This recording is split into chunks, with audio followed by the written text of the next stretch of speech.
This contains spoilers. I mean, obviously. Also, pretty much all of this is just my opinion. If you disagree with me, that's just fine. Lately, I've become obsessed with the game A Plague Tale: Innocence, to the point where if someone says the word plague, I'll butt in with, "Speaking of plagues, y'all heard of A Plague Tale: Innocence?" I'm fairly apathetic with most stories and its characters, but this game did the impossible. Not only did I care about Amicia and Hugo, but I was actually attached to them. A feat only achieved by a few stories. This on top of the fact that its themes of siblinghood and, well, innocence are masterfully done and beautiful all the same, have led this to be my new favorite game. I've wanted to rant about it to my friends and coworkers, but I've quickly come to realize I have no idea what to say. So I decided to make a video on it in hopes of focusing on an end result in which I can actually verbalize my thoughts on the game.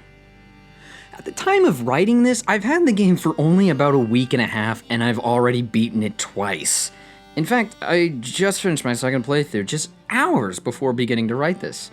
Again, I have mostly positive things to say, but I'd like to quickly address a few minor problems I have with the game first. Emotionally, the voice acting is pretty freaking great. Accent-wise, however, from what I can tell, the French accent is one of the harder ones to do. If a Fear Factor episode was done for celebrities. A French accent? That being said, I'm pretty sure every French character accidentally turns British for at least one word, or in the mom's case, uses a British accent the entire game, except for one word. Corridor. Speaking of the mom, I am not a fan of how she shows Amicia almost no affection. This is only somewhat addressed in the game. I miss her. At least you were allowed to see her.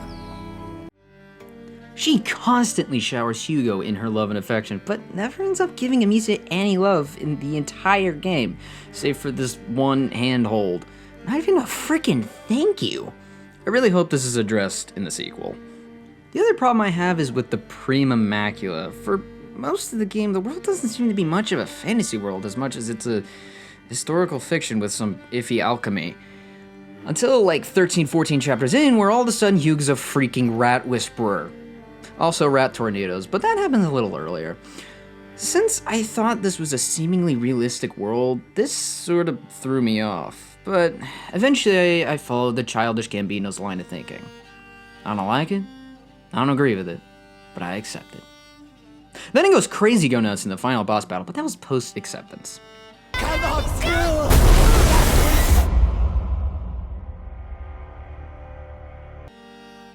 Quick add-on here, I wrote this after my second playthrough. Upon my third playthrough, for recording purposes, I've actually grown to like the mystery of the Prima Macula. My problem was mainly how the world revealed its supernatural elements only chapters before the end, not the elements themselves. Guards are dumb, villain is forgettable, though not his voice. Been watching your family for quite some time now. Animation doesn't look human all the time, and other minor problems that some people care a lot about, and I really don't at all. Now, on to what I do care about.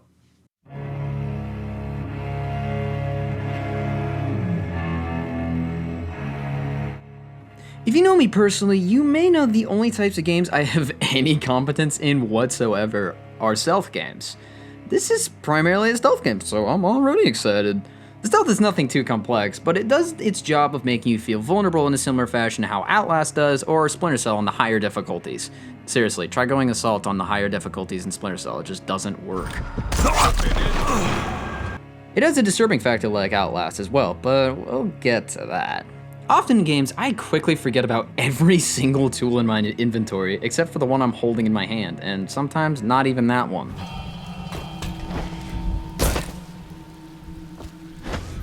Oh yeah, Blink. This game, on the other hand, does a decent job of training you to use every tool. Puzzles are simple enough that I can actually do it without needing to look up the answers online, save for one spot. Contrary to what other people seem to feel, I personally don't like getting stuck on puzzles in my story-driven game. I'll go into this a little more when I talk about the disturbing world, but holy crap, no, look at all these freaking rats. There's like at least 4. The collectibles are either similar to Uncharted and Tomb Raider games in the sense that you just pick up a thing and go, oh yeah, it's a thing. Or these absolutely adorable flowers that Hugo will put in Amicia's hair to protect her. It doesn't really do its job, but it's cute nonetheless.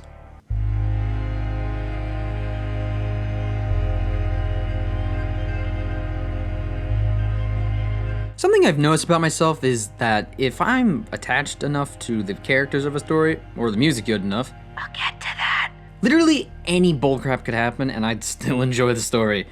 This is no exception. In fact, this is the most attached I've been to a character since Psych, and considering I've adopted many of the mannerisms of Sean, that's saying something. To be completely honest, it's basically just Amicia and Hugo that I've become attached to. Everyone else is... they're there. Roderick's aight. I mentioned earlier that the emotional acting was spot on, and that is especially the case with Amicia, played by Charlotte McBurney. Sorry if I somehow managed to mispronounce that. One moment in particular that I'll get into later brought a tear to my eye. I can be somewhat of an emotional guy at times, but I don't really cry that easily. And without McBurney's voice acting, the scene wouldn't have gotten to me the same way. I did it for him, and I'll kill you again if I have to. I'll kill all of you! Amicia feels like a real person, like how when you kill your first person, she stops and freaks out a bit. I didn't want to. Or how when she's first interacting with Hugo, she's kind of awkward around him because they haven't been together very much their lives. Later on, however, they begin to connect more. She acts very loving towards him. You can hear all of this in her voice. You feel with her as her rich and peaceful world comes falling apart due to the Inquisition and the Rat Plague. Meanwhile, she can't even fully mourn all of this loss as she needs to take care of her brother. Hugo is the first kid since Emily Caldwin from Dishonored to not just be not annoying, but actually like, oh, screw you, Team Snapchat. Hugo is the first kid since Emily Caldwin from Dishonored to not just be not annoying, but actually be likable. It helps having him with you doesn't feel like a chore like every other escort mission. Like I mentioned earlier, when you find flowers, he'll put them in your hair to protect you. Logan Hannon, the voice of Hugo, has a few moments where his voice acting also stands out almost as much as Charlotte's, which is impressive considering his age. But the thing that made me care about both of them the most is how they interacted with each other, the world, and the people around them. The jealousy Amicia has for Hugo getting to see their parents before everything went down is noticeable somewhat early on in the game. And seeing how that nearly tears both of them apart and in the end gets a couple people killed is just heartbreaking. When the two of them fight, it isn't always black and white who's right or who's wrong.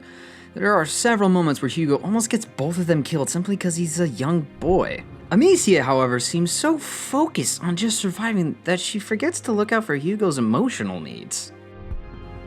One example of this is the one I just showed, actually. Hugo didn't know his parents were dead. In fact, Amicia all but told him that they weren't. Eventually, Hugo decides he wants to see his mom and becomes angry when Amicia refuses. So he starts hitting stuff, because he's 5, which Amicia fears will lead guards to them. So in a frustrated attempt to shut him up, she blurts out the truth. Both of their parents died at the house. Hugo didn't know any better, and from his point of view, there was no reason Amicia couldn't just take him to his parents. But he was still making too much noise and could have gotten them killed. Amicia was just trying to survive and hide in the shelter of Clairvy's home, but then this stupid brat starts hitting crap with a friggin' mallet, begging to see their dead mom. Maybe by telling him that she's dead, he'll finally quiet down. Except he doesn't believe her, so he runs out of the house. Amicia now has to chase him through the corpse-filled streets and save him from this dude, which leads Amicia to take her first human life. And almost immediately her second one as well. That one in front of Hugo. There's an even better example of them arguing, but I go into that later in the video. These moments of strife between them only elevates their bonding moments later. I felt what they felt when they're playing and bantering. I felt the same love and joy that they did. When they mourned their parents and their old lives together, I felt their pain with them. This is beyond rare for me. Getting me to give a crap at all is a challenge for any story, let alone binding my emotions with those characters. Normally, I have to have a major quality in common with the characters, like the daydreaming of Walter Mitty. But to be honest, I have almost nothing in common with Amicia and Hugo, other than the fact that I was once their age. I wish I could fully explain how this happened, but I can only guess. My suspicion is it had to do with the interactivity of the story, but clearly there's more to it than that, because other video games haven't gotten to me like this. Not Dishonored, not Splinter Cell, not Watch Dogs, yes, I do like that game by the way, or even Skyrim, where I actually am the main character. Did I care about the character? Wait, does that mean I don't care about myself? When Amicia starts risking her life to get a book that might help Hugo live, I was just as on board with her plan as her. I felt like I was willing to give my in-game life for him. I mean, I'm not delusional. I know Hugo isn't real, so I'm not dying in real life for a kid that doesn't exist.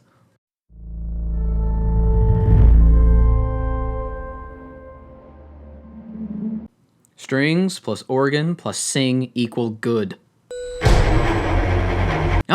Alright, I'll say more. The music uses mostly strings, which are far superior to brass by the way, and what I believe to be an acoustic guitar. It could be something more obscure like a lute or something like that, but I didn't bother researching that. It also uses the occasional synth bass and human vocals. Emotionally, the music does exactly what it needs to do almost 100% of the time, with basically just one exception.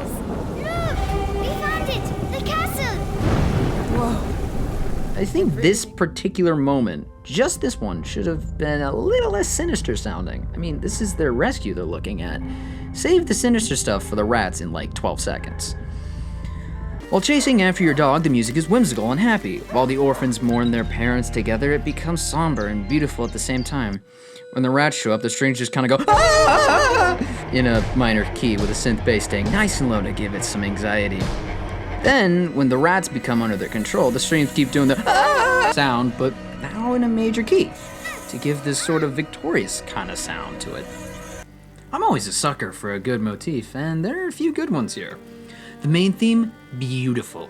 The Inquisition's theme, super intimidating sounding. I wouldn't call this next one a motif, but the song Beyond the Horizon is my personal favorite. I've actually added it to my music playlist, and it made A fine addition to my collection. I feel like I'm getting words to that voice. France in the 1300s is not a setting I'm super familiar with, so whether it was anything at all like this in the real world is beyond my ignorant middle-class 21st century mind. But one thing I can say with a little bit of confidence is there are way too many rats on my screen. And by too many, I sort of mean that in a good way. There will be so many rats on your screen at some point that it's kind of ridiculous. A medium-sized room will hold like 500 rats, maybe more. These rats are freaking terrifying, and the fact that you often use them as a weapon only makes it worse. The game has the word plague in the title, but it sure doesn't focus on the plague itself as much as it does the rats. I guess the only gameplay there is don't touch the infected boil, so I'm okay with the rat focus. Like I mentioned earlier, the rats are often weaponized and are obstacles of most of the puzzles. The first thing you learn about them after that they don't like the light is that they're able to eat a whole dude whole in like 2 seconds.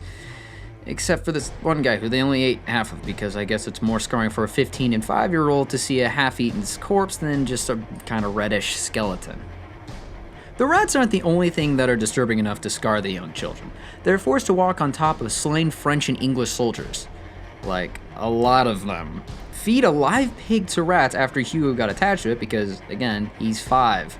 Seeing people burn the steak, and who can forget this? There you go.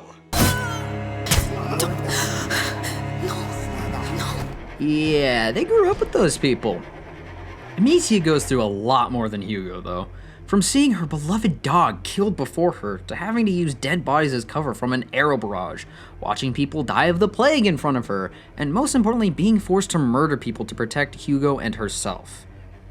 The game actually does a good job of making each kill seem like a big deal without negatively affecting gameplay. Rather than taking the path of Dishonored and giving the bad ending for killing too many people, which I'm fine with because I go non-lethal anyways, the story is resolved in a satisfactory way regardless of how you play. However, no matter how many people you end up killing, the guilt on Amicia's shoulders will feel endless, which roughly transitions into the next thing I loved.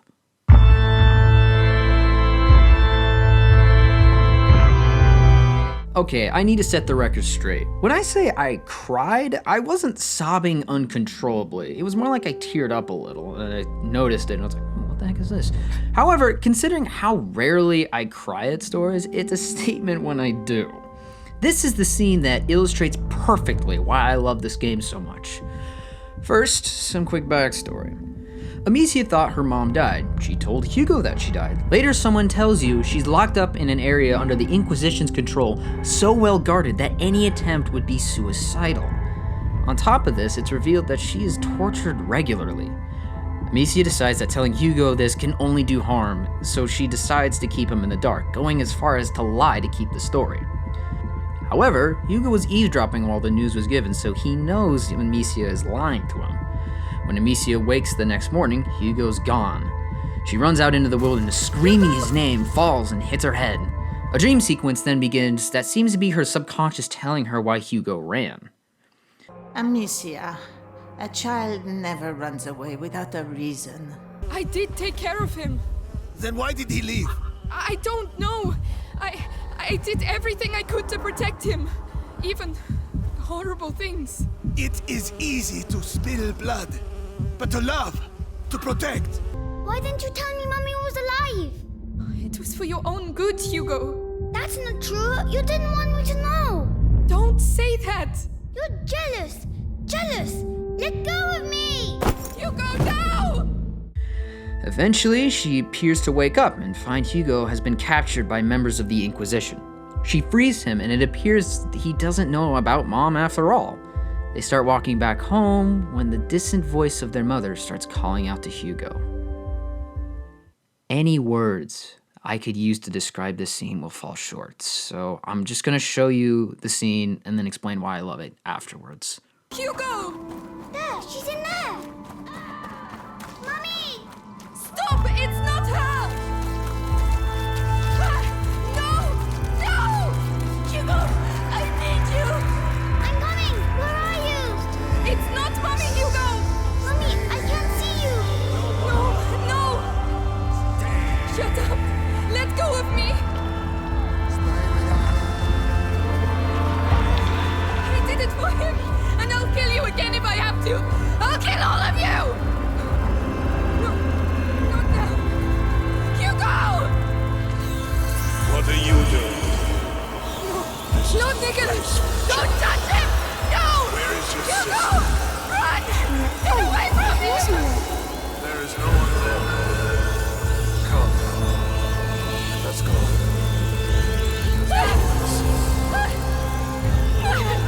Hugo! Hugo, no! No! They're going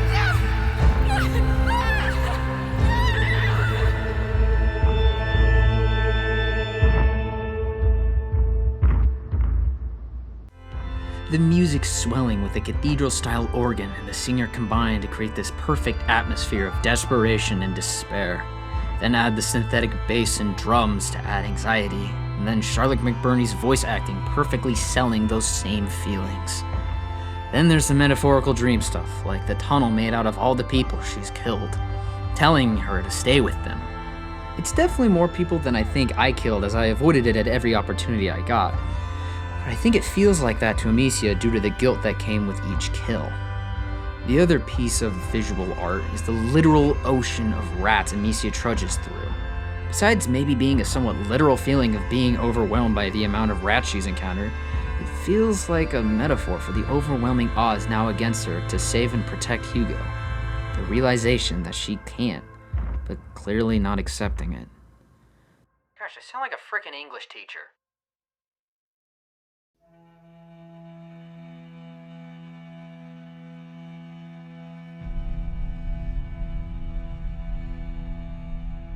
I want to quickly go over some stuff that I didn't get to fit into the other parts. By the way, this is just going to feel really disjointed. The first trailer I saw of this game actually did a really good job of selling this game. I was trying to figure out what the song was playing with it, and then I realized, it's my girl, Gabriella Aplin's Run for Cover. Man, I love this song. Hey, this game looks pretty good. And that's how I found out about this game. The visuals in this game are stunning. I mean, look at that sunset, look at it! I really like how it's possible to sneak up on Hugo when he's trying to jump out and scare you. Some of McBurney's finest voice acting comes when she returns to her home. Father! They took his body. They took it from me. I should have buried him. I should have... I'm sorry. Also, in that same chapter, as well as an earlier one, I really love the fact that you can not just not murder these guys, but actually save them. I mentioned that most of the side characters are kind of just there, but I want to give some credit to my boy Roderick. He's actually a fun guy with some heartfelt moments. I look forward to how they develop him in the sequel. Oh man. Come on, we're almost there. And with these noble words, they readied themselves to recover what was rightfully theirs. A home. Stop it.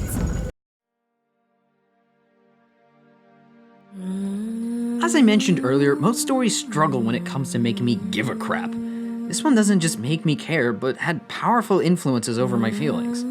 These are feelings that I've never experienced while playing a game. Rarely do stories grip me completely, but A Plague Tale: Innocence did just that.